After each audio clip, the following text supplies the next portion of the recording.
네, 오늘부터 수요일 날은 예수님의 그 이적, 복음서에서 등장하는 예수님의 이적에 대하여서 함께 살펴보도록 하겠습니다. 그리고 언제가 될지 모르겠지만 예수님의 이적이 다 끝나면 이제 구약에도 이적이 있거든요. 구약의 이적까지 이렇게 살펴보면 성경에 나오는 모든 이적은 다 정리가 될 것 같아요. 자, 복음서에서 제일 먼저 등장하는 그 시간 순으로요. 그 이제 역사적 시간 순으로 제일 먼저 등장하는 이적이 바로 요한복음 2장 1절에서 11절, 소위 말하는 이제 가나 혼인 잔치, 물을 포도주로 바꾸시는 그 사역입니다. 오늘 이것이 무엇을 의미하는지 한편 살펴보도록 하겠습니다. 우리 예전에 한번 다룬 적이 있어요. 그래서 어렵지는 않으실 거라 생각이 되었습니다. 오늘부터 이제 새롭게 이적을 시작하니까요. 그 이적에 대한 개념을 좀 먼저 잡고 보겠습니다. 이적, 기적, 표적 다 같은 말이에요. 네, 그리고 여기 하나 또 보셔야 될 게 있어요. 뭐냐면 비유. 네, 비유도 같은 거예요? 네. 왜요? 비유가 뭐죠? 빗대어 말하는 거. 그쵸? 네. 진리가 이렇게 있어요. 진리를 직접적으로 얘기할 수 없잖아요. 얘기해도 모르고. 그래서 뭘로요? 이건 위에 거죠. 위에 걸 뭘로? 아래 걸로 통해서 이렇게 얘기를 해줘요. 맞죠? 네. 비유가 그거란 말이에요. 그러면 이적, 기적, 표적도 똑같아요. 지금 역사에서 어떤 일이 일어났죠.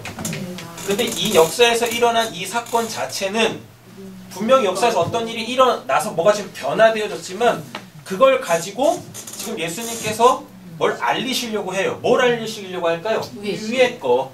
위에 거. 그럼 이 위에 게 뭔지를 아셔야 돼요.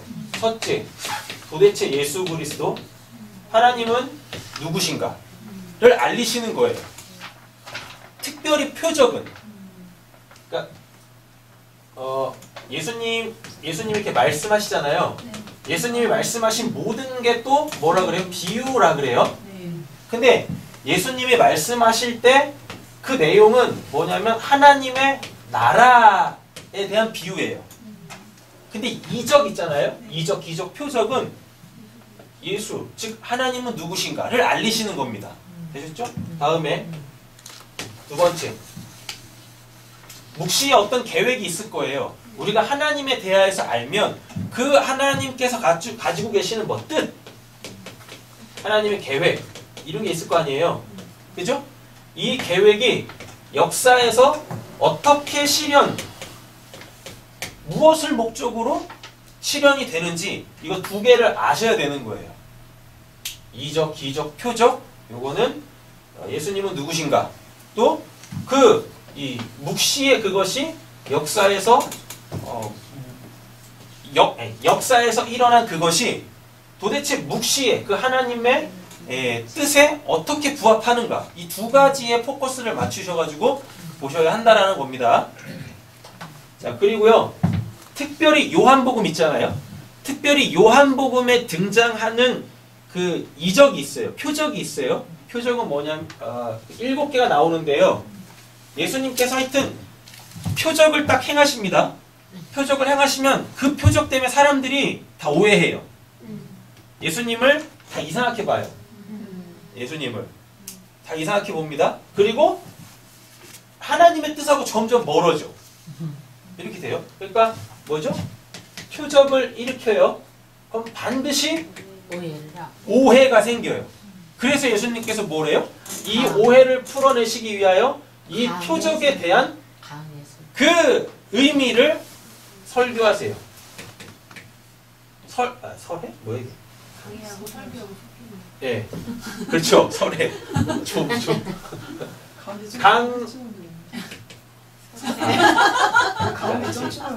예, 이렇게 강해를 하세요. 강해가 뭐예요? 다 풀어서 설명하시는 거잖아요. 그러니까 이 구조를 잘 가지고 계셔야 합니다. 요한복음의 구조가 이렇게 되어 있어요. 7개 표적 행하시고 표적 하나 행할 때마다 오해 생기고 그래서 그거를 바로잡고 그럼 또 표적 일으키시고 그리고 이 중간중간에 7가지 에고에이미 내가 뭐뭐다 라고 하는 말씀들이 이렇게 낑겨 들어가는 구조로 요한복음 이렇게 되어 있습니다. 자, 이제부터 본문 보겠습니다. 2절을 딱 2장을 시작하면서 1절에 며칠째 되는 날이라 그러죠? 네, 사흘째 되는 날이라 그래. 그럼 3일 지났다는 얘기죠. 자, 1장 보세요.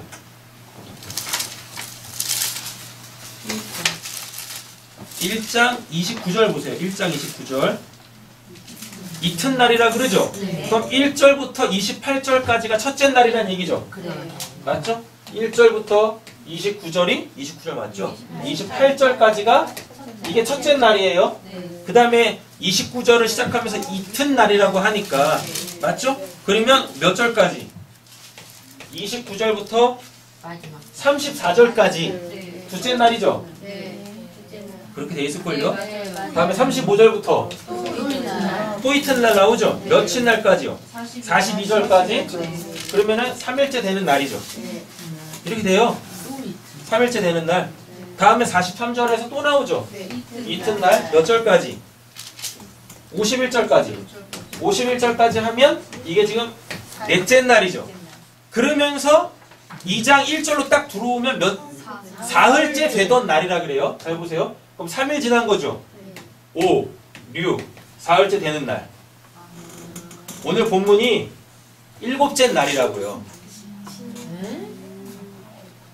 계산이 그렇게 되잖아요. 첫째 날, 둘째 날, 셋째 날, 넷째 날 여기까지가 1장이에요. 1장에서 2장으로 넘어가는데 사흘째 되던 날이라 그래요. 그럼 뭐예요? 여기가 지금 넷째 날이니까 4일 지나야 되는 거잖아요. 4일째 되는 날이니까 하나, 둘, 셋 7일째 되는 날이잖아요. 7째 날 되시죠? 이거 중요해요. 이적, 표적, 기적 이걸 볼 때 그 육하원칙이죠. 육하원칙. 예. 그걸로 잘 살펴보셔야 된다니까요. 그래서 그 표적이 일어나는 그 시간, 그때, 그리고 누구에게, 뭐 때문에, 왜, 어떻게 이런 것들을 면밀히 살펴보셔야 돼요. 그래야 이 비유 속에 담겨져 있는 그 위에 거, 그 하나님의 뜻을 바르게 이해할 수 있어요. 이렇게 7째 되는 날입니다. 그럼 7째 되는 날이 뭔 날이에요? 안식일이죠. 안식일.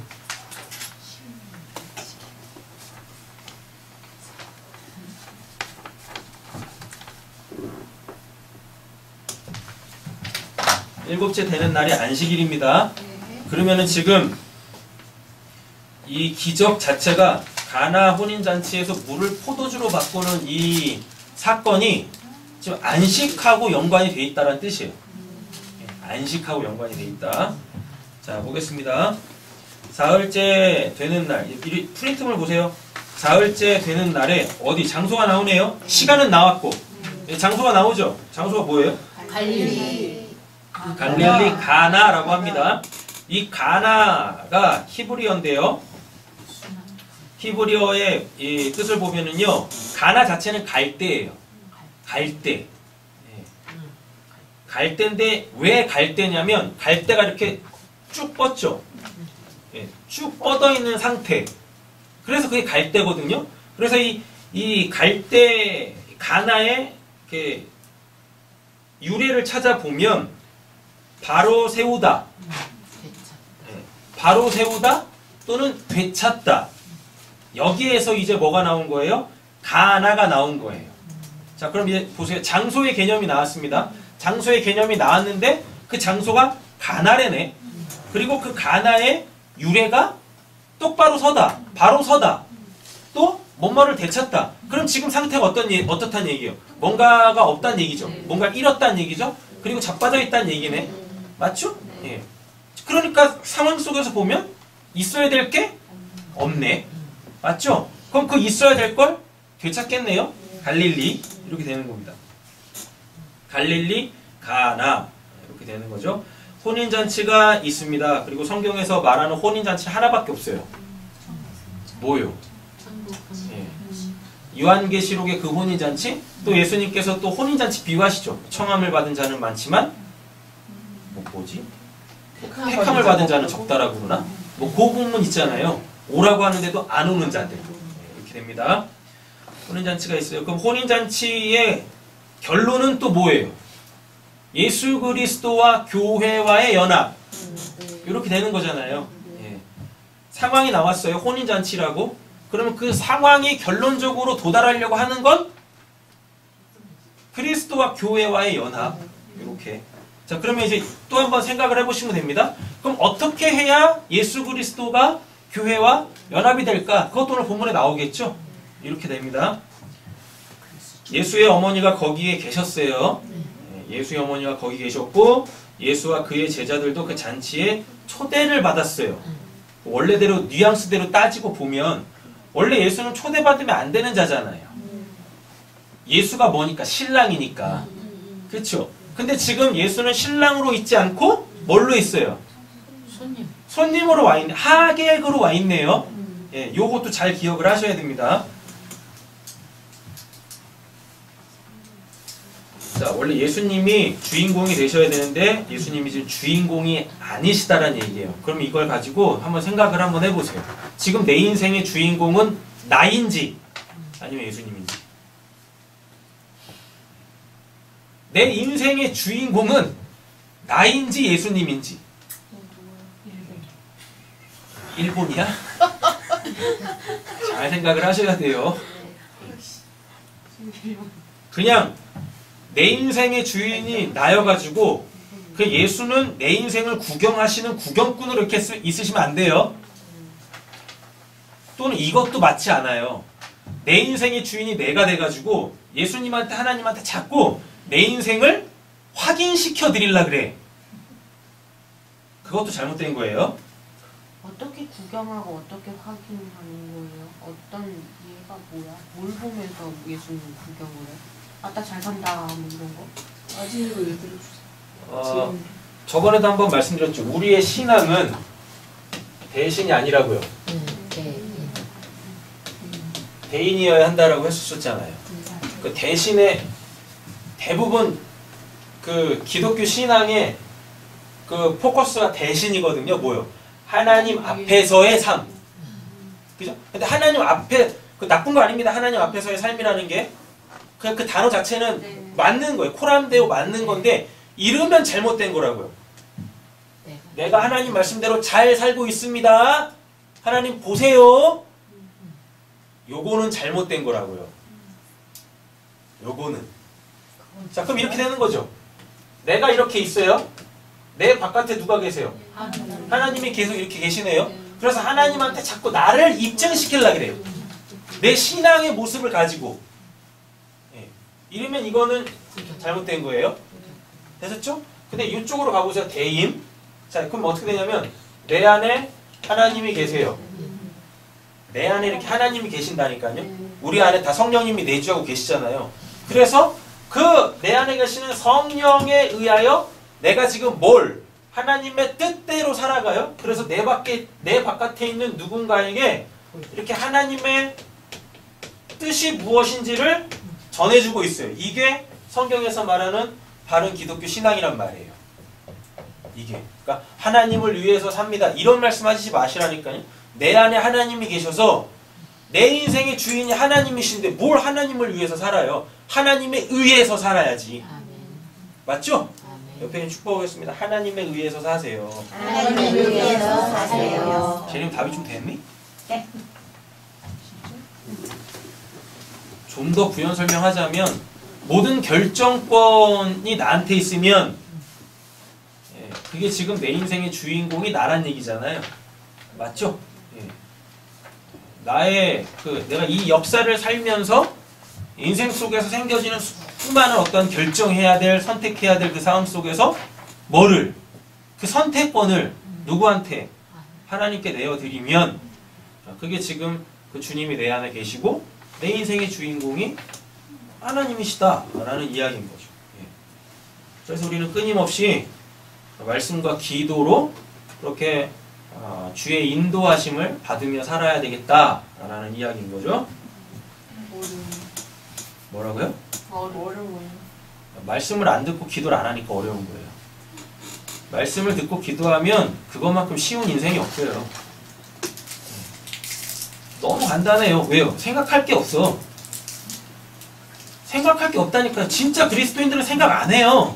뭔 생각을 해요? 본능적으로 살아? 윤종신이니? 본능대로 살게?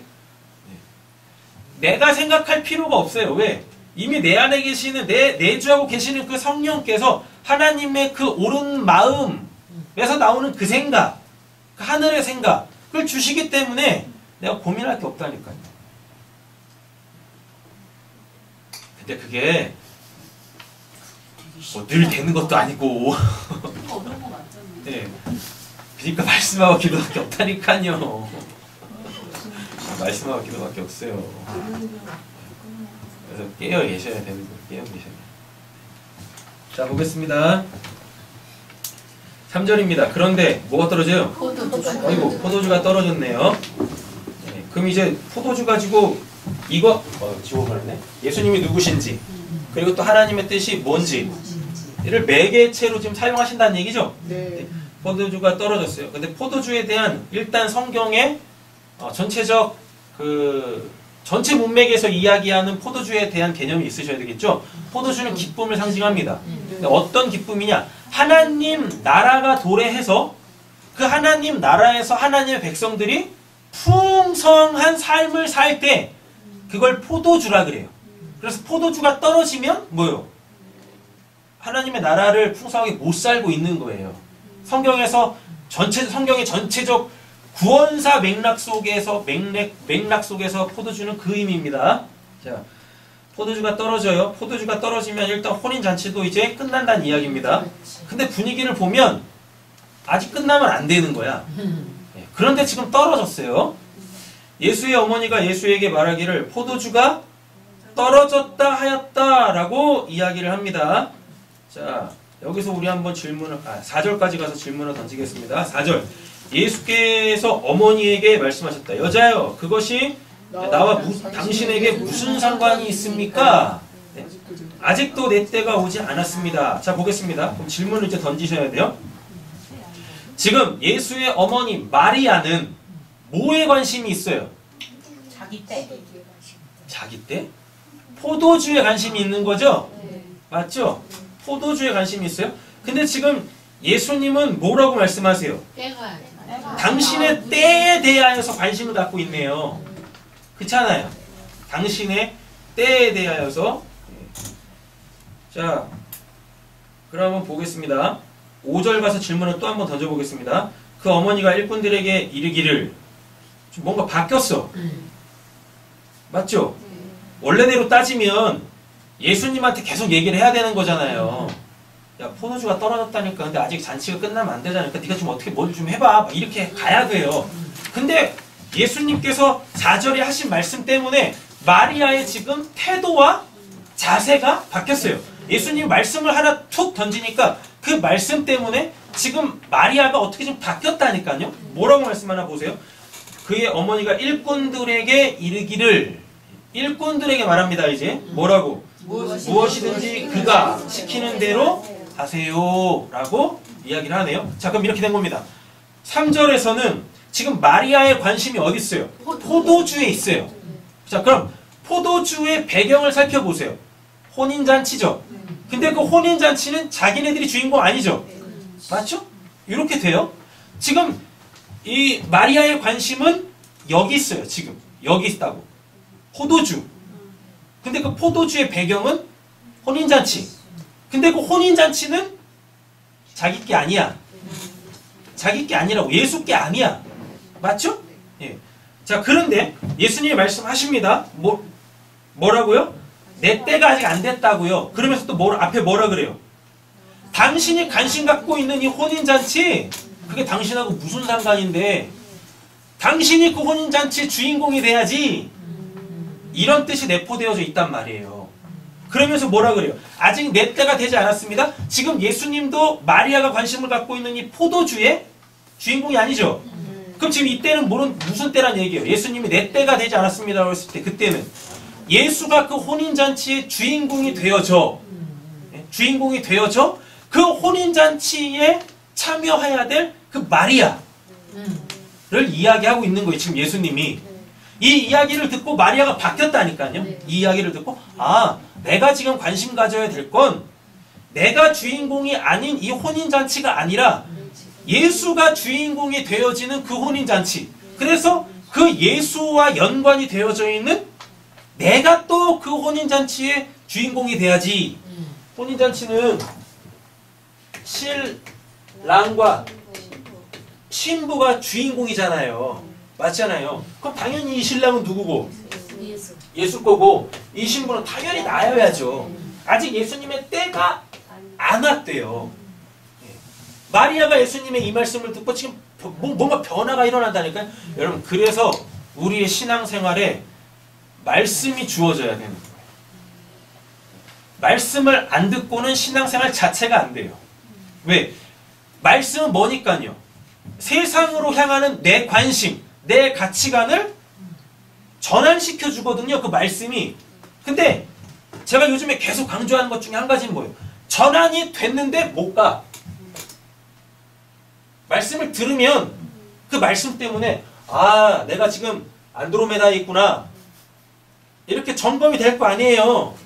내가 하나님의 나라가 아니라 세상 나라 안드로메다에 있구나. 이렇게 점검이 될 거 아니에요. 맞죠? 근데 점검이 되면 뭐 할 거냐고요? 맞죠? 계속 거기 있어. 계속 어떻게 해야 돼요? 하나님 나라로 돌아와야 되잖아요. 근데 이 돌아오게 하는 게 뭐? 이 기도라니까요? 기도가 뭐니까? 내가 들은 말씀이 나에게서 성취되어지게 해달라고 하나님한테 간구하는 거잖아요. 근데 기도가 없네? 그러니까 계속 뭐예요? 삶이 안 바뀌는 거죠. 삶이 안 바뀌어. 마음이 안 바뀐다라는 이야기인 거죠. 자, 보겠습니다. 어쩌라는 거예요, 지금? 네. 아, 지금 바뀌었죠? 네. 그죠? 바뀌었어요. 그러더니 갑자기 마리아가 뭐라 그래요? 일꾼들에게 이르기를 무엇이든지 그가 시키는 대로 하세요. 이거는 저기로 한번 가보세요. 5절. 개역개정판 5절 한번 읽어보겠습니다. 여호와의 하나님께 이르되 너희에게 무슨 말씀을 하시든지 그대로 하라 하니라. 그죠? 이게 더 정확한 표현입니다. 헬라어 원문에 더 정확하게 번역을 했어요. 개역 개정판이 뭐라고? 무슨 말씀을 하시던지 그대로 하라. 그러니까 지금 바뀌었어요. 뭘로 바뀌었어요? 관심이 포도주에서 뭘로? 예수가 하시는 그 말씀으로 바뀌었어요. 포도주가 아니야. 뭘로 바뀌었어요? 말씀으로 바뀌었어요. 그것도 어디에서 나오는? 예수의 입에서 나오는 그 말씀으로 마리아의 관심사가 바뀌었다니까요. 로마서 10장에 보면 믿음은 어디서 난답니까? 그리스도의 말씀에서 믿음이 생긴대요. 그 말씀을 들으면 믿음이 생긴대요. 되셨죠? 자, 그러면 이제 여기까지만 와도 지금 가나 혼인잔치가 목적하는 바가 어디로 가고 있다라는 게 보이시는 거죠. 뭐? 믿음. 아, 가나 혼인잔치 물을 포도주로 바꾸는 사건은 결국 도달하려고 하는 게 믿음이구나. 그래서 말씀 마무리 지으면서 11절 뭐가 나와요? 제자들이 그를 믿으니라. 제자들이 그를 믿으니라. 자, 그러면 우리는 이제 조금 이따 보겠지만 믿음에 대한 정의도 가져야 되겠죠? 믿음이 무엇인지에 대해서 정의도 가져야 돼요. 자, 보겠습니다. 3절로 다시 올라가 보세요. 관심사는 가치관입니다. 어디에, 무엇에 있는가? 3절까지는 지금 마리아의 관심사는 어디? 포도주에 있어요. 그런데 이게 바뀌죠. 뭘로? 예수의 말씀으로 바뀝니다. 포도주는 뭐? 땅의 역사죠. 땅의 역사. 그죠? 그러면 예수의 말씀은 그 묵시, 그 하늘의 그 뜻, 이렇게 바뀌어야 된다고요. 포도주에서 뭘로? 예수의 말씀으로. 또 땅의 그 역사에서 뭘로? 하늘의 그 묵시, 그 묵시의 그 뜻으로 옮겨져야 한다라는 이야기입니다. 그럼 예수의 때는 언제겠어요? 십자가에서 죽으시고 예. 부활하신. 또 무엇을 위한 거예요? 예수님의 때는. 예수의 때는 예수가 죽는 그 때입니다. 그래서 뒷본문으로 가보면은 내 때가 이르렀다 라고 하세요. 그리고 잡혀가 일부러. 내 때가 이르렀다. 내가 영광 받을 때가 되었다. 라고 하면서 잡혀가 버린다니까요. 그리고 10절에서 죽어버려요. 그렇게. 그럼 뭐 때문에? 부활, 거듭남 때문에. 예수의 죽음의 목적은 뭐니까? 부활에 있다니까. 부활에. 부활. 하나님의 백성으로서 거듭남에 있어요. 자, 죽음은 십자가 복음을 의미하는 거죠. 네. 자, 부활은 하나님의 나라죠. 이렇게 되어집니다. 네, 조금 이따 이제 6절 끝나, 몇 절부터인가? 이제 9절이 끝나면은 보셔야 될 부분인데, 이것도 미리 말씀을 드리고 가보도록 하겠습니다.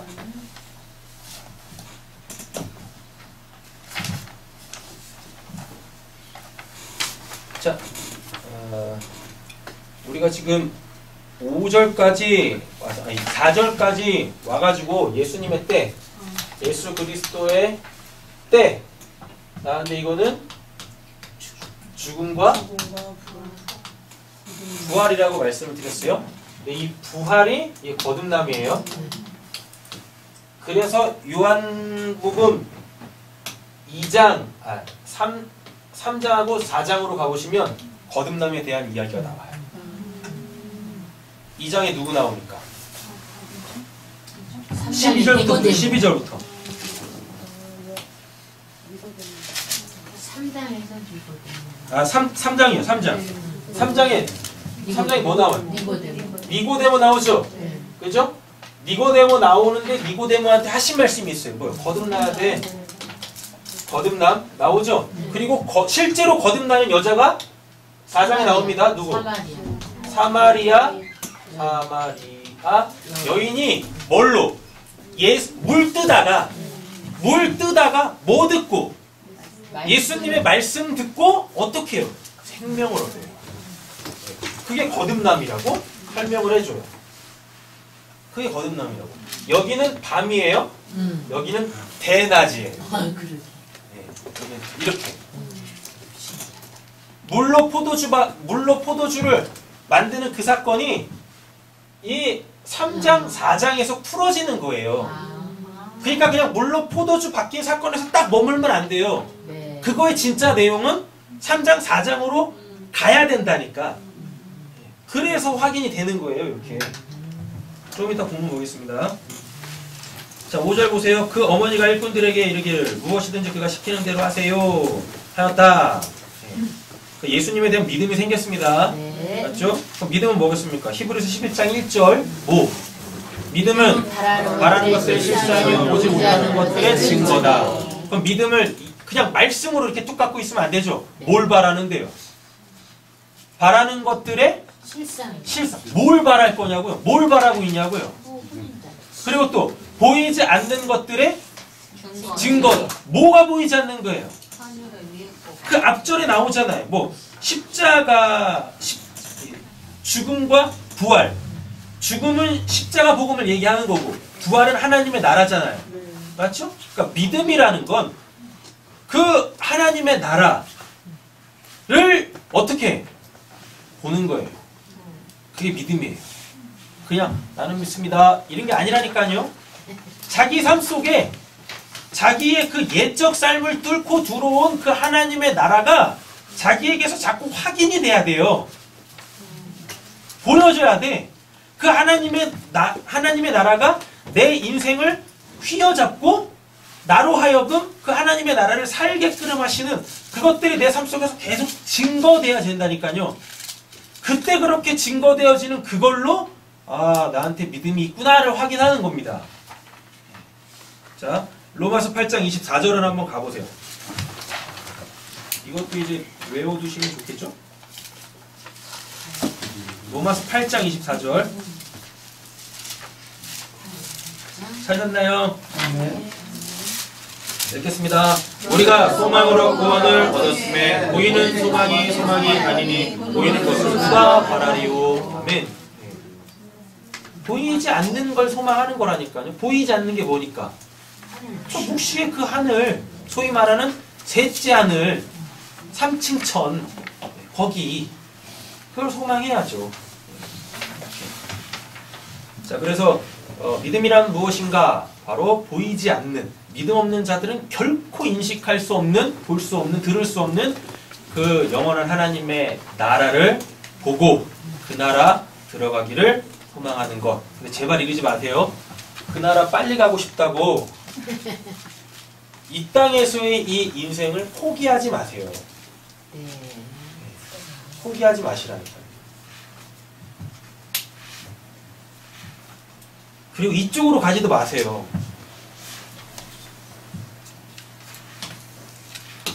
나 지금 여기 있죠? 네. 나 여기 있어요. 내가 지금 하나님의 이 역사 속에서 하나님의 나라를 살고 있다고, 네? 하나님의 나라를 지금 여기서 살고 있다고 자꾸 여기에 대하여서 터부시하지 마세요. 등한시하지 마세요. 그럼 똑같이 여기서 포도주 먹고 취한다니까요. 되셨죠? 네. 그리고 여기만 소망해. 그럼 여기서 뭐 어때요? 이상. 여기서 하나님의 나라를 못 살아요. 여기서. 신앙의 균형을 잘 잡으셔야 되는 거예요. 이런 것 가지고 또 뭐라고 하냐면 되도 않는 사람들이 이런 말 한다니까요. 우리가 지금 요한복음 보고 있지 않습니까? 요한복음이 요한복음이 쓰여질 때 그 당시에는 헬라 철학 있잖아요. 그 헬라 철학의 핵심이 뭐냐면 육과 영이 완전히 분리되어져 있는 이원론이에요. 그래서 육은 철저하게 부정한 거고 요 영적인 거가 귀한 거였었어요. 정결한 거였었어요. 그래서 이게 확실히 분리가 딱 되어져 있는 그 헬라의 이원론이 요한복음으로 들어와 있는 상태거든요. 이런 요한복음의 배경 때문에 그 이원론이 헬라 철학에서 비롯된 거여가지고 그거를 빼야 된다고. 그래서 이걸 아예 없애버려. 이렇게. 그래서 여기서 하나님의 나라를 살아야죠. 죽어가는 천국 말고 여기서 하나님의 나라를 살아야죠. 이렇게 얘기한다니까요. 누구보다도 요한이 잘 알았겠죠. 요한 안에 성령이 계시는데 맞잖아요. 요한 안에 계시는 그 성령님께서 요한복음을 요한복음을 기록해 가실 때 헬라 철학의 그 이원론을 사용하세요. 그 이원론을 왜 사용하시겠어요?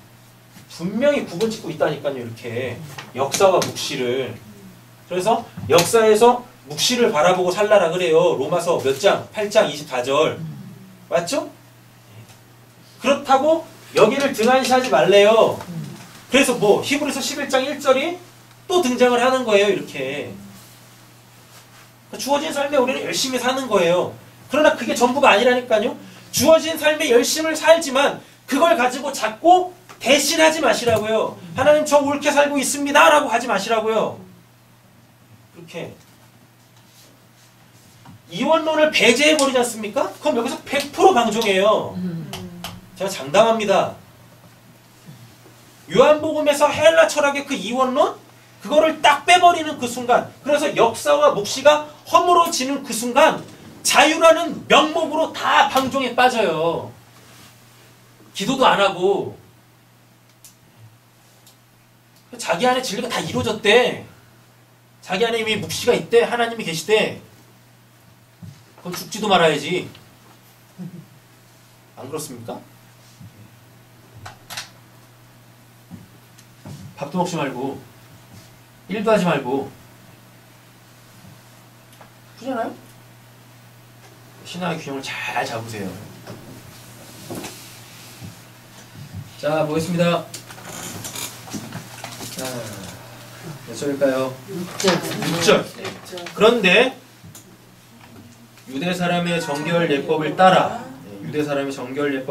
거기에는 돌로 만든 물항아리 6이 놓여 있었는데 그것은 물 두세 통이 두세 통 동이들이 항아리였다라고 이야기합니다. 이제 여기가 비유가 있잖아요. 기적이나 비유나 등장하는 도구들이 있어요. 아까 시간은 받고 장소는 받고 인물 받고 그다음에 이제 기적과 비유에 사용되어지는 그 도구들. 지금 여기 뭐 있어요?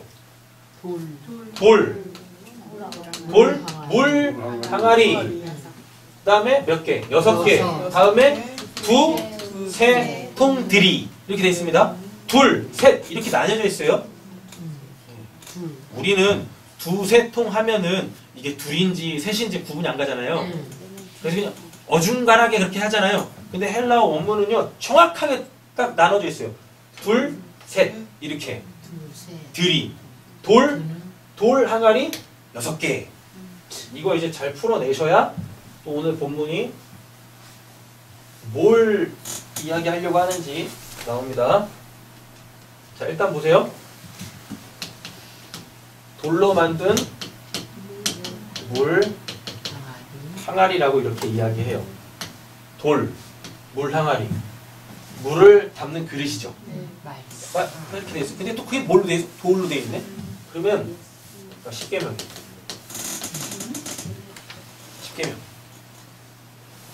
10계명. 되셨죠? 근데 몇 개예요? 6개. 6이 뭐예요? 6이 상징하는 게 뭐예요? 비진리. 6인 비진리잖아요. 사람의 수, 짐승의 수. 그러니까 내가 6이 돼야 뭐가 돼요? 내가 이 6이 돼야 뭐가 돼요? 예. 진리를 담을 수 있는 그릇으로서의 비진리가 된다니까요. 그럼 이런 사람들한테만 하나님이 뭐?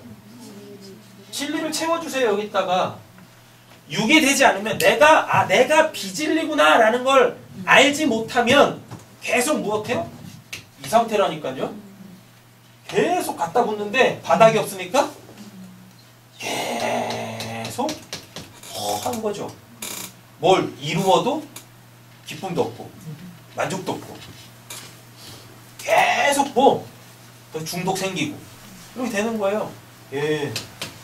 근데 6이 되면 어떻게 해요? 그릇, 진리를 담을 수 있는 그릇 막힌다니까. 바닥이 박혀요. 이렇게 비진리가 나쁜 게 아니에요. 비진리가 돼야 돼. 비진리가 진리를 담는 그릇이니까. 그럼 그때부터 이제 뭘? 하나님이 생명을 부어요. 그래서 지금 이렇게 비진리의 진리가 들어차 있으면 그걸 뭐? 7. 안식. 근데 이걸 누가 해요? 8. 예수가 부활하심으로. 그렇게. 10계명. 돌로 만든 물 항아리. 물은 말씀이니까. 이건 4장에서 나오잖아요. 물 떴더니 생명수 이잖아요. 맞잖아요. 그리고 그게 지금 예수님이 하시고 있는 말씀으로 지금 통해지고 있잖아요. 그렇게. 게다가 4장에 가보면 뭔 얘기 또 나와요? 물 얘기하다가 남편 얘기하잖아요. 남편 얘기. 남편도 이렇게 돼 있습니다. 이전에 5 있었어? 근데 한 명이 또 있어요. 6. 10계명이 뭐예요? 10계명 하면 자꾸 이거를 열로 보지 마시고 5로 보셔야 돼요. 5. 왜? 5는 5니까. 그래서 10이 이렇게 되잖아요. 하나님 사랑, 이웃 사랑. 근데 그게 사랑 하나라니까요. 이렇게 간단 말이에요. 정확하게 말하면 10이 이렇게 풀어져야 되는 거죠. 5개, 2개, 1개. 1달란트, 2달란트, 1달란트. 5달란트, 2달란트, 1달란트. 근데 얘네가 어떻게 해?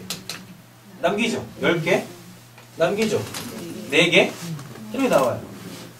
산상수훈 보시면 출애굽기에서 1계명부터 10계명까지 나오는데 6계명부터 9계명까지에 대한 설명이 없어요. 그래요. 6계명부터 9계명까지의 설명이 없어요. 1계명부터 5계명까지는 뭐뭐 해라 해놓고 쭉쭉쭉쭉 뭐 설명이 나와. 이렇게. 그리고 마지막 계명에도 또 나와요. 그렇게 쭉쭉쭉 나. 근데 6계명부터 10계명 뭐뭐 하지마, 뭐뭐 하지마, 뭐뭐 하지마. 그렇게 딱 나오고 아무 설명도 없이. 그걸 예수님께서 산상수훈에서 살인하지마, 도둑질하지마, 맞나? 거짓 맹세하지마, 탐내지마. 예수님이 구약에서 설명해 놓지 않은 거를 설명을 해줘요. 4개. 4개. 근데 그게 여기 예수님의 산상수훈에서 설명하신 이 4개가 1계명부터 10계명까지를 다 설명하는 거예요.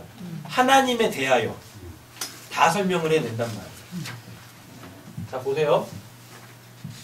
그러면 돌 항아리가 몇 개? 6개라 그러죠? 맞죠? 자 그럼 보세요. 10계명인데 비질리야. 10계명인데 비질리야. 그럼 뭐예요? 뭔 뜻인지 몰라 사람들이. 그리고 열심히 지켜내. 열심히 지켜내. 이게 돌 항아리 6개예요. 그래서 예수님이 뭐라 그러세요? 율법 잘 지키고 있는데 독사의 새끼들아 라고 얘기하잖아요. 그럼 뭐죠? 너네 지금 율법 지키고 있는 거 아니야. 오히려 너희들 지금 하나님을 대적하고 있어. 왜? 독사의 새끼라고 하니까. 독사는 뭘 항상 생각하는 거죠? 창세기 3장에 그 뱀, 옛뱀, 리워야단 그거 생각하는 거잖아요. 그게 독사의 새끼래요. 그럼 율법을 하나님이 주신 그 율법의 그 의미, 그 진짜 내용을 모르는 채 눈에 보이는 대로 지켜버리면 그게 뭐? 하나님 대적하는 거예요.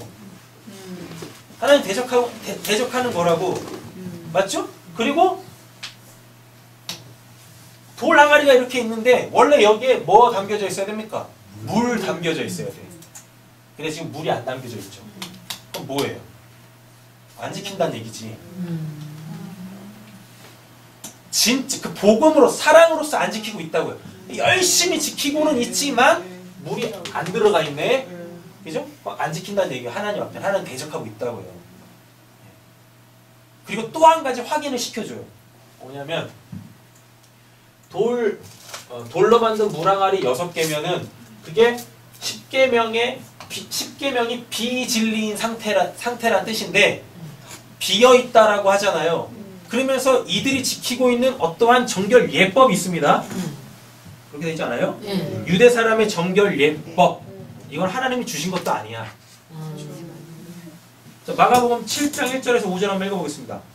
바리새파 사람들과 예루살렘에서 내려온 율법학자 몇 사람이 예수께로 몰려왔다. 그들은 예수의 제자들 가운데 몇 사람이 부정한 손으로 씻지 않은 손으로 빵을 먹는 것을 보았다. 바리새파 사람과 모든 유대 사람은 장세의 정통을 지켜 그들은 손을 씻지 않고서는 먹지 않았으며 또 시장에서 돌아오는 명을 분별하게 하지 않고서는 먹지 않았다. 그 밖에도 그들이 전에 받아 지키는 규례가 많이 있었는데 그것은 곧 잔이나 단지나 녹그릇이나 침대를 씻는 일이라. 그래서 바리새파 사람들과 율법학자들이 예수께 물었다. 왜 당신의 제자들은 장로들이 전하여 준 전통을 따르지 않고 부정한 손으로 음식을 먹습니까? 예. 하나님이 주신 거예요? 아니요. 아니죠. 뭐 했어요? 장로들이 전하여 준 전통. 이걸 지키고 있네? 뭘 안 지키고? 10계명을 안 지키고. 엉뚱한 거 지키고 있어요. 장로들의 유전이 왜 나왔냐면요. 계명이 10개만 하나님이 주셨잖아요. 근데 이 10개를 가지고 몇 개지? 612개. 612개로 조합을 해서 지켰어요. 그걸로도 부족하니까 여기를 또 해석을 해. 누가? 장로들이. 그래가지고 이럴 땐 이렇게 하세요라는 그 엄청난 장로의 유전이 생긴 거예요. 우리가 알고 있는 그 내용 있죠. 안식일 날은 1.1kg 이상 가지마. 하나님이 그런 법 주시지 않았어요. 그런 것까지 생겨버린 거예요. 안식일을 거룩하게 지키라의 뜻이 뭔지를 모르니까 안식일날 자꾸 그냥 그리고 안식일날 일하지 마라. 아무것도 하지 마. 근데 아무것도 안 하면 어떡해요. 안 되잖아요. 그러니까 그 의미를 모르니까 막 지들끼리 막 생각을 한 거예요. 어떤 상황이 주어지면 예. 그러니까 율법을 사사로이 푼 거죠. 그 하나님이 주신 온전한 계명을 사사로이 푼 거야. 예수로 안 풀고. 그러니까 어떤 상황이 주어지면 이렇게 해라. 예, 이렇게 해라, 이렇게 해라, 이렇게 해라. 예. 그러니까 상황이라는 게 정해져 있는 게 아니라 새로운 상황들이 계속 생기잖아요. 그럼 그 상황 생길 때마다 또 장로한테 쭈루룩 찾아가. 그래서 장로님 뭐 이런 일이 있는데 이때는 어떻게 해야 돼요? 그럼 또 장로가 또 뭐 어때요? 고민을 하네. 그때 이렇게 뭘 가지고? 십계명을 가지고 하나님 주신 말씀을 가지고 막 조합을 하는 거예요. 사사로이 푸는 거죠. 예수로 앞으로. 당연히 그때는 예수가 없었으니까 그렇게 할 수밖에 없었죠. 그래서 뭔 놈에 그렇게 지킬 게 많아? 무거운 짐, 수고하고 무거운 짐진 자들아 다 내게로 오라. 상황 윤리 말고 이럴 땐 이렇게 사람들이 하라고 한 거 그거 말고 그냥 너희 안에 누가 오시면 성령이 오시면 이 상황 속에서 하나님이 원하시는 게 뭔지를 그분이 가르쳐 주실 거야. 그대로 하면 돼. 이렇게 되는 거죠. 그러니까 하나님의 말씀이 내 바깥에 내가 지켜야 될 그 항목으로 있으면 안 돼요. 내 안에 그 영생에 이르는 지혜로 있어야지. 그럼 생각할 필요가 없다니까요. 맞죠?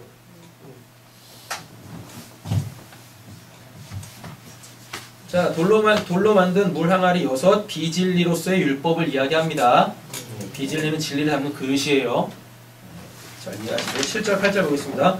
예수께서 일꾼들에게 말씀하셨습니다. 이 항아리에 물을 채우라 라고 이야기하죠.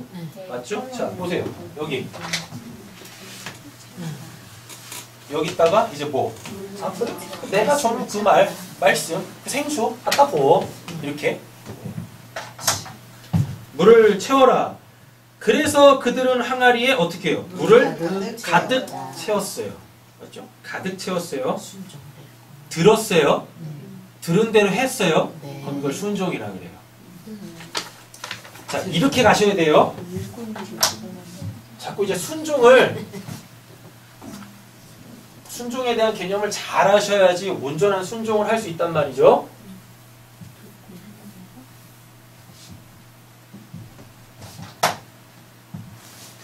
순종을 하려면 순종이라는 것 자체가 내가 지금 뭘 한다는 얘기잖아요. 내가 뭘 한다는 얘기는 지금 나한테 뭐가 인풋이 있는 거야. 내가 해야 될 내용이 들어온 거예요. 그걸 들음이라 그래요. 근데 성경에서 들음 자체가 갖고 있는 의미가 순종이에요. 샤마, 순종하다, 듣다. 그러면 들으면서 이제 이미 뭐가 된 거예요? 순종이 된 거예요. 순종이. 잘 보세요. 들으면은 뭘 들어? 하나님의 말씀 듣겠죠? 왜 마태복음 4장 4절에서 예수님이 뭐라고 하셨어요? 사람은 하나님의 말씀으로 사는 거야. 사는 거야? 그 산다라는 게 뭐냐면 존재한다는 얘기예요. 그러니까 하나님의 말씀이 그 사람을 존재케 하는 거란 말이에요. 그걸 먹어서 사는 게 아니라 먹음으로 통하여서 그 존재가 유지되는 게 아니라 그 말씀 자체가 그 사람 안에 있을 때 그 사람이 그냥 그 말씀으로 존재하는 거예요. 이렇게. 그리고 로마서 10장에 또 뭐라 그래요? 아까도 말씀드렸잖아요. 믿음은 들으면서 나는데 그 들음은 그리스도의 말씀. 예수의 말씀이라고 안 합니다. 그리스도의 말씀이라 그래요. 그리스도는 뭐니까? 성령. 깨달아진 말씀. 근데 그거 자체가 힘, 능력, 지혜란 말이에요. 이 들음 자체가. 되셨죠? 네. 그러면 이제 내 안에 이게 된 거잖아요. 그럼 내가 어떻게 되겠어요? 그 하나님의 말씀대로 존재하겠죠. 뭘 이렇게 하겠죠. 존재할 거 아니에요. 그럼 이때 이걸 다 뭐라 그래요? 순종이라고 해요. 이게. 뒤에 뭐가 안 나오면 들은 것도 안 나오는 아까 제가 그랬잖아요. 우리의 신앙은 이거 하는데 그래서 내 안에 이게 이미 있는데 이거를 사용을 안 해. 이걸 사용하는 게 뭐예요? 기도라니까. 말씀을 들어요. 말씀을 들으면 여러분들께서 그 들은 말씀대로 살 수 있는 사람이 된 거예요. 존재가 됐다니까요. 근데 안 살아내잖아요. 왜 안 살아내요? 기도 안 해서 그래요. 기도가 뭐니까? 이걸로 되게 해주세요? 그 기도를 하나님 응답하실 거 아닙니까? 그럼 내가 그렇게 된다니까요? 근데 이게 없네. 그럼 응답 될까봐. 이 타이밍에 응답이 안 되면 안 돼야 되는데 이게 응답이 돼버리네. 그런 거예요. 응답이 돼버려. 응답이 돼야 되는데 응답이 돼버려. 기도해버리면 그러니까 고민스러운 거예요. 그래서 폭로가 되는 거죠. 아, 뭐요? 내가 하나님의 말씀으로 살 마음이 없구나. 그럼 내가 폭로된 거잖아요. 그럼 뭐 하셔야 돼요? 회개할 내용이 생긴 거죠. 그게 진짜 회개할 내용이니까. 그럼 그걸 회개하면 어떻게 돼요? 구원을 받겠죠. 맞죠? 구원을 받으면 성령이 오시겠죠. 그죠? 그래서 갈릴리예요. 갈릴리가 뭐니까? 순환. 계속 돌아. 계속 돌아. 계속.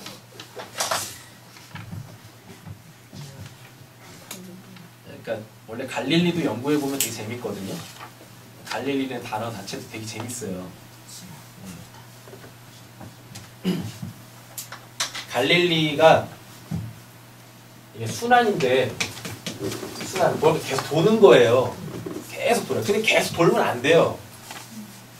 계속 돌면 안 돼. 그러니까 원래 이렇게 돌이 쭈루루루루 어디를 굴러가는 그 모습을 보고 갈릴리라는 단어가 생긴 거거든요. 근데 어디 계속 굴러가면 안 돼. 예, 돌이 딱 멈춰야 돼요. 그래서 갈릴리라는 단어를 이렇게 연구해 보면, 어원을 연구해 보면은요, 두 가지 의미가 있어요. 뭐냐면 굴러가는 돌을 보면서 그 돌이 계속 굴르면 안 되는데 이제 그만 굴러 하면 그때 그게 갈릴리가 되는 거예요. 갈릴리 단어 자체가 구르다예요. 구르다.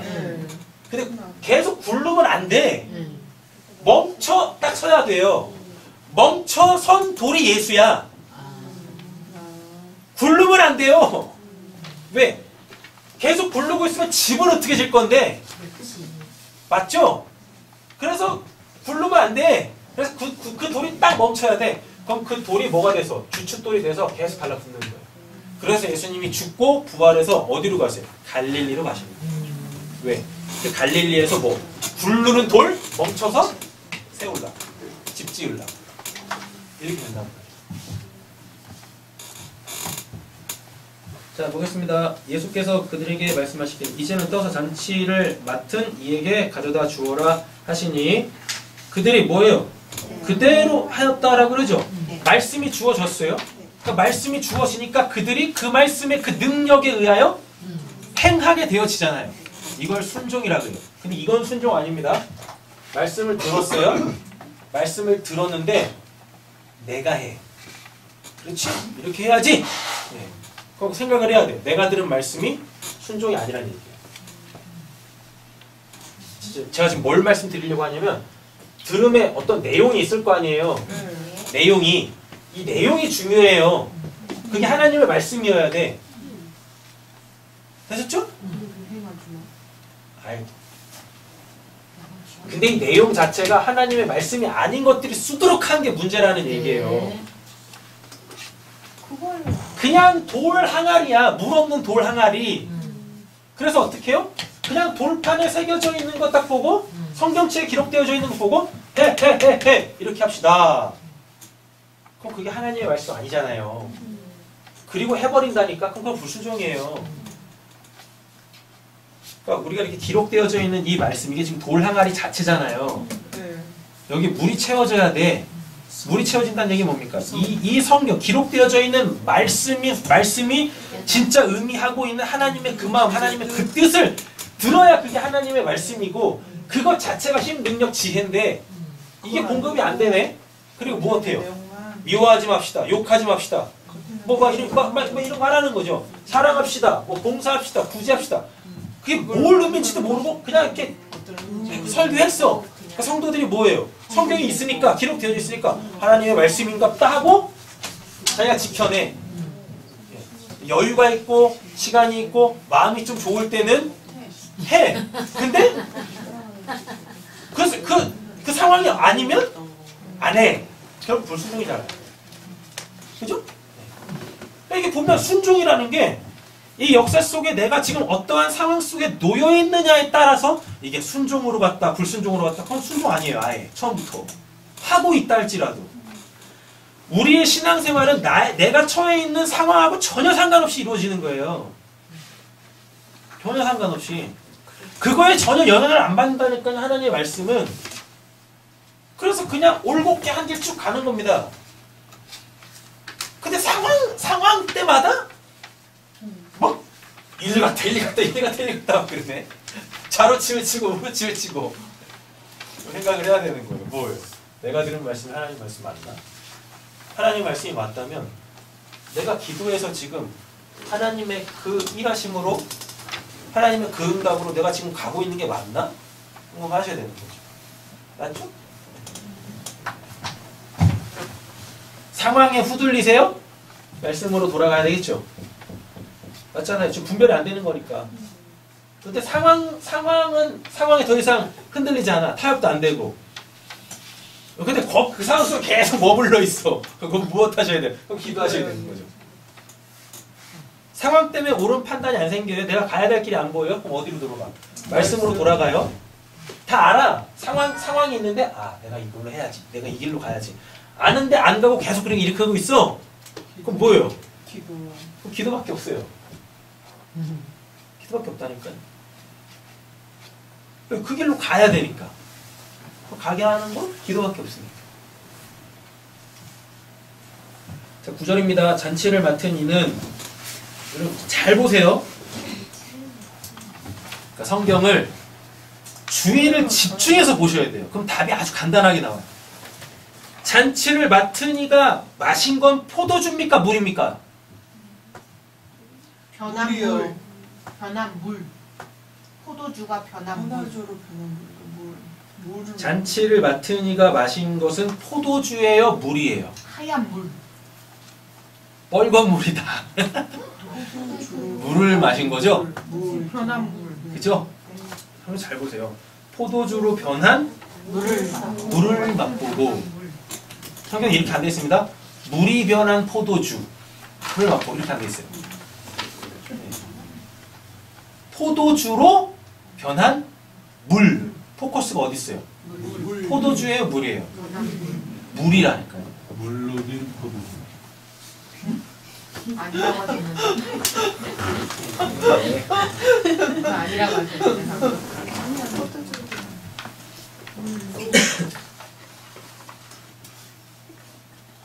성경은 그렇게 나와 있어. 물로 된 포도주는 물로 된 성경은 그렇게 나와 있다. 물로 된 포도주. 어디에요? 개정판에 개정판이요? 저는 세번역 볼래요.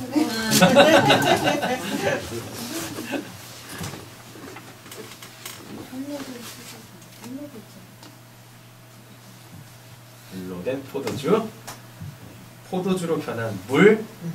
둘이 똑같은 말 아니야? 달리 달라? 물로 된 포도주. 여기는 포도주를 맡고 여기는 물을 맛보고 달려. 아 그렇구나.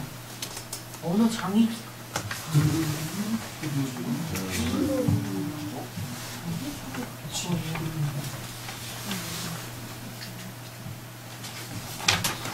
자, 보세요. 뭐를 마셨죠? 네, 물을 마셔.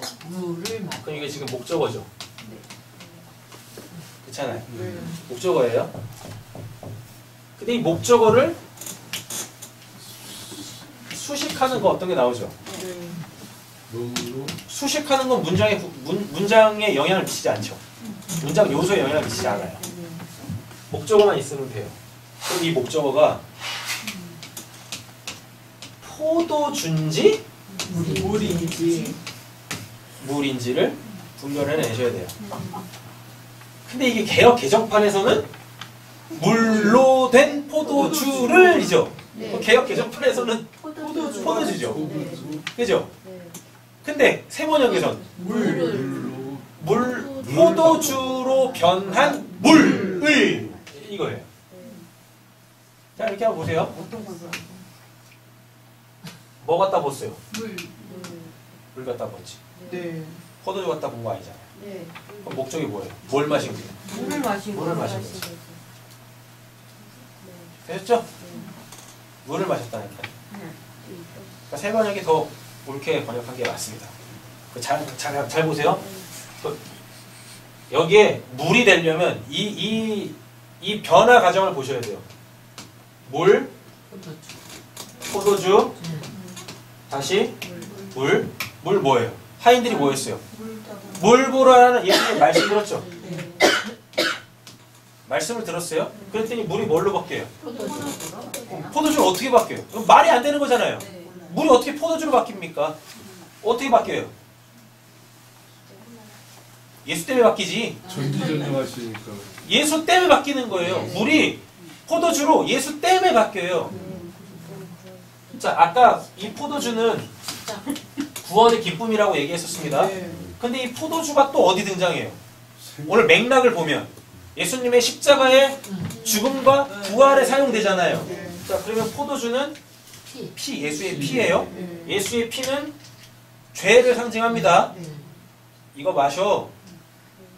이게 내 피인데 내 피가 너희들의 죄를 덮을 거야. 그죠? 그러면서 예수님이 또 뭐라고 하냐면 요거를 예수의 그 피로 죄를 덮는 걸 이걸 새 언약이라고 해요. 이 잔을 마셔라. 이거는 새 언약이니? 라고 한다니까요. 이렇게? 그럼 새 언약이 뭐예요? 죄인들이 뭘로 바뀌는 거?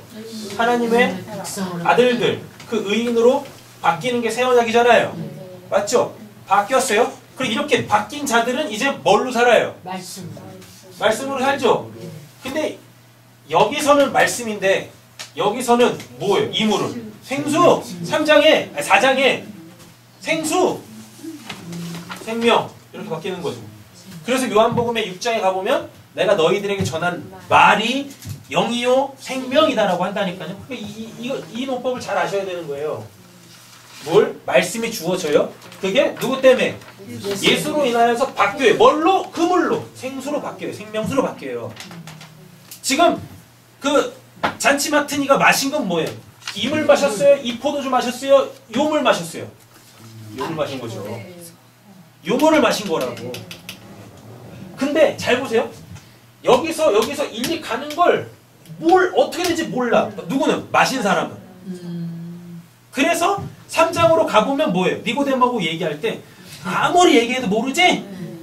성령으로 난 사람들 마치 바람 같아서 어떻게 되는지 몰라. 그 얘기 그래서 하시는 거예요. 그럼 니고데모는 누구란 얘기입니까? 맡은 자. 맡은 자. 잔치 맡은 자가 3장의 니고데모. 그러면 4장의 사마리아 여인은 뭐? 하인. 예수님의 말씀대로 한 그 하인들 인물 다 등장했네요. 되셨죠? 이렇게. 포도주로 변한 물을 맛보고 그것이 어디에서 났는지 알지 못하였으나 물을 떠온 일꾼들은 알잖아요. 사마리아 여인만 알아. 그래서 어떻게? 자기네 동네로 가서 복음을 전해요. 그랬더니 거기 있는 사람들이 믿어 또. 믿는다니까요. 이렇게. 그래서 잔치를 맡은 이는 신랑을 불러서 뭐예요? 그에게 10절입니다. 그에게 말하기를 누구든지 먼저 좋은 포도주를 내놓고 손님들이 취한 뒤에 덜 좋은 것을 내놓는데 그대는 이렇게 좋은 포도주를 지금까지 남겨두었구려 하였도다. 어디서 하는지 모르잖아요. 지금 마시면서도 뭔지 몰라. 자, 다시 앞장 넘기세요. 물, 말씀, 포도주, 피, 새 언약. 이게 다시 뭘로 바뀌어요? 물로 바뀌죠? 진리, 즉 생명인 거죠. 자, 그러면은 오늘 이 가나온 잔치가 이야기하려고 하는 건 창조의 완성으로서의 새 창조. 새 창조가 뭐니까요? 진짜 안식 주는 거. 그래서 오늘이 며칠 날? 7째 날. 안식하는 날. 안식이 뭐예요? 예수님이 말씀하시면 그 말씀에 의하여 언약이 성취돼요. 그러면 없던 생명이 생겨. 안식. 7째 날. 됐죠? 네, 이렇게 되는 거죠. 자, 시간 관계상 요한복음 3장하고 4장 프린트한 거는 밑줄 건 데만 이렇게 쭉 보셔도 됩니다. 이미 설명 다 드렸으니까. 자, 10절 정리하겠습니다. 요한복음 3장 34절 읽어보겠습니다. 하나님이 주시는 하나님의 말씀을 하나니 이는 하나님이 성령을 한량없이 주심이니라. 그렇죠? 자, 그러면은 이제 결론이 나왔어요. 가나 혼인잔치의 핵심은 뭐예요? 물을 포도주로 바꾸는 그 사건이 뭘 이야기하려고 하는 거예요? 성령. 성령 받아야지. 성령 받아야지. 그래서 에베소서 5장 18절 술 취하지 말라. 술 취하지 말라가 뭡니까? 처음에 그 마리아의 그 상태. 뭐만 보고 있어요? 포도주. 포도주의 배경. 뭐요? 혼인잔치. 혼인잔치. 근데 그 혼인잔치의 의미는 뭐요? 내가 주인공이 아니야. 예수도 주인공이 아니고. 그게 술 취하지 말라예요. 제발 내 바깥에 있는 그 어떤 것들에 영향받지 말라고요. 영향받지 말라. 내 바깥에 있는 그 하나님, 자꾸 그 하나님 찾지 말라고요. 내 안에 있는 하나님부터 찾으세요. 성령 충만하세요. 그러면 내 안에 계신 그 하나님이 내 바깥에서 일하는 게 보인다니까요. 그럼 그게 영광이 드러나는 거예요. 영광이. 그래서 하나님이 살아계시구나 확증이 돼요. 나한테서. 그렇게 가는 거라고요. 술 취하지 마라. 이는 방탕한 것이니 세상 것이라고요. 왜 보이는 거에 그렇게 마음 뺏겨서 거기에 취해 있냐? 왜 정신 못 차리고 있냐? 이 뜻이란 단순히 술이 맥주, 무슨 뭐 소주 이런 거 얘기하는 거 아니라니까요. 술 뭐요? 내가 주인인 세상. 내가 주인인 세상. 그래서 나의 하나님 되기에 취해 있는 상태, 그게 인생의 목적인 상태. 그거 하지 말라고요. 그건 방탕한 것이, 그건 길을 잃은 거야 라고 한다니까요. 그러면서 오히려 뭐라 그러죠? 오직 성령으로 충만함을 받으라. 물이 포도주로 바뀌어서 그 물, 그 생명, 그 성령이 오시면 이제 내 바깥에 내가 지금 이렇게 묵시를 떠나 역사를 살고 있는 이 삶 속에서 뭐 할 수 있어요? 그 진짜 포도주 마시고 기뻐할 수 있다고요. 대부분 우리의 기쁨이 어떻게 깨져요? 내가 원치 않는 상황이 닥치면 그 기쁨이 막 깨지잖아요. 클릭하면 안 된다고요. 상황에 눌려 사는 사람들이 아니라 그 상황 속에서 하나님의 뜻을 찾고 하나님이 주시는 그 뜻에 들음과 행함으로 온전한 순종이 이루어져가지고 항상 기뻐하셔야죠. 옆에 있는 축복하겠습니다. 항상 포도주 먹고 취합시다. 항상 포도주 먹고 취합시다. 네, 포도주까지 해야지. 자, 정리하겠습니다. 11절. 예수께서 이 첫 번째 표징을 갈릴리 가나에, 이 표적입니다. 이걸 세메이온이라고 하는데, 이 세메이온이 의미하는 게 뭐예요? 사전적 의미가 이정표예요. 이정표.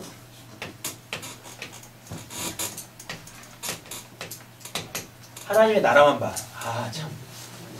하나님은, 그래서, 여기 하나님 나라가 보다 이러고 가고 있어. 제발 여기에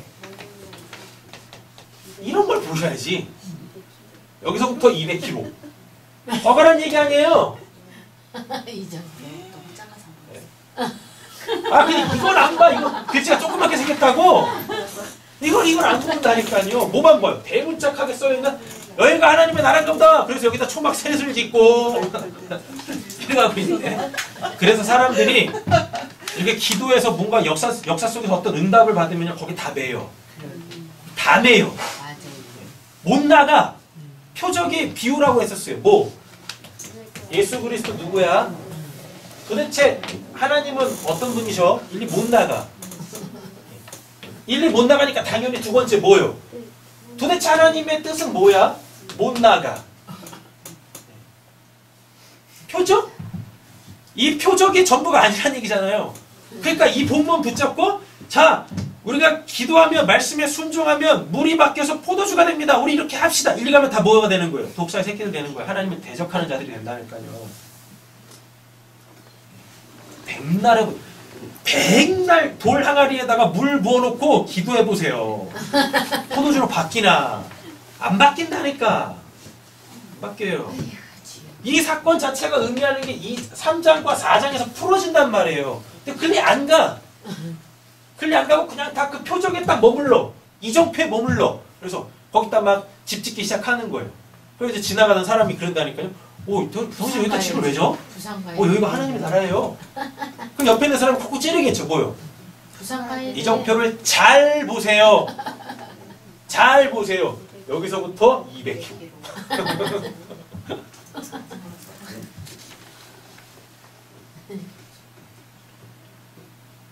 가나에서 행하여 자기의 영광을 드러내십니다. 자기의 영광. 원래 예수님의 영광은 뭐밖에 없어요? 십자가에서 죽고 부활하심. 그러므로 말미암아 그의 신분을 다시 회복하심. 그밖에 없어요. 승천까지 그거밖에 없어요. 그런데 자기의 영광은 또 다른 말로 뭐냐? 아직 예수님이 십자가에서 안 죽으시니까. 근데 이미 영광이 드러났잖아요. 그럼 뭐겠습니까? 하나님의 뜻이 이루어지는 거죠. 하나님의 뜻이, 하나님의 일하심이 예수로 통하여서 드러난다고요. 그래서 뭐예요? 그의 제자들이 그를 믿었어요. 잘 보세요. 표적을 보고 믿은 거죠. 맞죠? 그럼 이 믿음은 오해가 생겨요. 오해가 생긴다. 확인시켜드려요? 자랑 가보세요. 아, 오해하지. 뭘 드실 게 있으셨나 봐. 8절 이는 제자들이 먹을 것을 사러 그 동네에 들어갔음이로라. 왜? 여전히 뭐에 있어요? 먹을 거. 그죠? 그래놓고 이제 결론의 말씀으로 어디로 가보시면 몇 줄에 나올까요? 내 양식은 뭐 하나님의 뜻대로 하는 것이다. 그 나올 텐데. 34절. 네, 34절. 자, 30절 보세요. 그들이 동네에서 나와 예수께로 오더라. 뭐 사갖고 왔겠죠? 네. 맞죠? 그 사이에 제자들이 청하여 이르되 라삐어 잡수소서 사갖고 왔네. 그때 예수님이 뭐라 그래요? 이르시되 내게는 너희가 알지 못하는 먹을 양식이 있느니라. 제자들이 또 뭔 말인지 몰라. 누가 잡수실 것을 갖다 드렸는가 한다니까요. 그랬더니 34절에 예수께서 이르 나의 양식은 나를 보내신 이의 뜻을 행하며 그 일을 온전히 이루는 것이다. 아버지의 뜻이 뭐예요? 예수를 통해서 구원받는 것. 네, 구원받는 것. 예수님이 그 일을 하셨잖아요. 표적 보이시고 이 표적이 의미하는 걸 3장과 4장에서 이루시잖아요. 이렇게. 자, 요한복음 3장 12절에서 21절 밑줄 칠 그 부분만 제가 읽겠습니다. 모세가 광야에서 뱀을 든 것 같이 인자도 들려야 하리니 이는 그를 믿는 자마다 영생을 얻게 하려 하심이라. 이게 예수의 때입니다. 네. 이게 최종적 예수의 영광의 때. 그러면은 뭐가 돼요? 십자가에서 죽은 구원을 받죠. 영생을 얻게 하려 하심이라. 포도주가 넘쳐나야지. 구원받는 그 구원의 그 기쁨이 넘쳐나야죠. 진리를 따르는 자는 빛으로 오나니 이는 그 행위가 하나님 안에서 행한 것임을 나타내라. 하나님 바깥에서 행하면 불순종, 말씀대로 살았다 할지라도 우리의 순종은 다 뭐? 하나님 그 들음 속에 있어야 되는 거예요. 들음 자체가 순종이니까. 자, 로마서 14장 17절입니다. 하나님의 나라는 먹는 것과 마시는 것 눈에 보이지 않습니다. 네. 그러나 하나님의 나라는 뭐에 있대요? 성령 안에 있는 의, 평강, 이라고 하죠. 의가 뭐니까? 죄사함. 죄가 없어지는 게 의. 평강은 뭐요? 하나님과 온전한 연합. 그럼 그 상태가 뭐? 희락, 기쁨이라고요. 이거는 11절은요. 이사야 61장에 나와요. 이사야 61장 1절에서 4절까지 읽어보시면 그 예수님의 영광의 때가 예언되어져 있습니다. 성령으로 말미암아 오는 그때. 자, 하박국 3장 17절 18절 말씀 정리합니다. 이제 비록 무화과 나무가 무성하지 못하며 포도나무에 열매가 없으며 감람나무에 소출이 없으며 밭에 먹을 것이 없으며 우리의 양이 없으며 외양간에 소가 없을지라도 나는 여호와로 말미암아 즐거워하며 나의 구원의 하나님으로 말미암아 기뻐하리라. 우리 뭘로 기뻐해야 됩니까? 오직 여호와 그 하나님으로 기뻐해야 되는 거죠. 자, 말씀 정리하면서 재구성할게요. 포도주가 떨어졌어요. 그럼 그때부터 뭐 해야 돼요? 그때부터 뭐 해야 돼요? 기도? 기도? 말씀을 채워야지. 말씀을 채우고. 포도주가 딱 떨어지면 그때부터 정신을 차리고 야 이제부터 우리 진짜 우리에게 필요한 야, 쉽게 말하면 이런 거죠. 주례사 들어야지. 혼인잔치에 포도주만 먹고 플레몬을 내고 있으면 되겠습니까? 뭐 주례사 들어야 될 거 아니에요. 근데 주례사 들을 마음은 없어. 그래서 계속 뭐 어때요? 그냥 우리 먹고 즐기자. 먹고 즐기자. 주례사를 들어야지. 주례사를 안 듣네. 우리가 결혼하는 것도 아니고 뭐하러 그래. 자, 우리 다 같이 결론의 말씀 읽겠습니다. 힘으로 자신의 존재를 입증하는 내가 아닌 하나님의 은혜로 구원을 받은 하나님의 나라 백성, 즉 그리스도의 신부로서의 새로운 피조물이 바로 내가 되어야 한다. 네. 집에 돌아가셔서 원래 이 본문은 마태복음 4장 1절에서 11절도 같이 보셔야 돼요. 예수님은 광야에 시험 받으시는 거잖아요. 예수님 광야에서 시험 받으실 때 내용이 뭐예요? 야, 너 이거 해서 너가 누군지 입증해. 표적이 뭐니까? 예수님이 누구신지 알아먹어야 되는 거잖아요. 사탄이 유혹했다니까요. 뭐라고요? 야, 이거 행함으로 통하여서 너가 메시아인 걸 입증해. 근데 예수님은 예수님의 기적으로 예수님이 메시아로 확증되는 게 아니에요. 아시죠? 그래서 표적에 머무르시면 안 됩니다. 자꾸 그냥 뭐 물로 변해, 뭐 포도주가 됐네. 골로 가시면 안 되는 거예요. 골로 가는 거예요. 예수님이 어떠한 분이시냐? 그래서 그분으로 통하여서 하나님의 뜻은 무엇이냐? 말씀에 그 껍질이 벗겨져 알토스가 율로게오 되어져 가지고 그 칼포스를 먹어야 돼요. 되셨죠? 이게 최종적으로 이루어진 거. 역사 속에서 최종적으로 이루어진 건 뭐? 예수가 십자가에서 죽고 부활하시고 승천하시고 성령으로 다시 오심으로 통하여서 우리가 어떻게 돼요? 예수님이 누구신지를 아는 거예요. 그래서 그분을 통해서 하나님을 보고 그 하나님이 내 안에 내주하심으로 말미암아 날마다 우리는 명쾌한, 명백한 그 하나님의 길로만 걸어갈 수 있어요. 좌로나 우로나 치우치지 않고. 우리 앞에 축복하고 마치겠습니다. 좌로나 우로나 치우치지 말고 오직 그 길로 갑시다. 자로나 오로나 치우치지 말고 오직 그 길로 갑시다.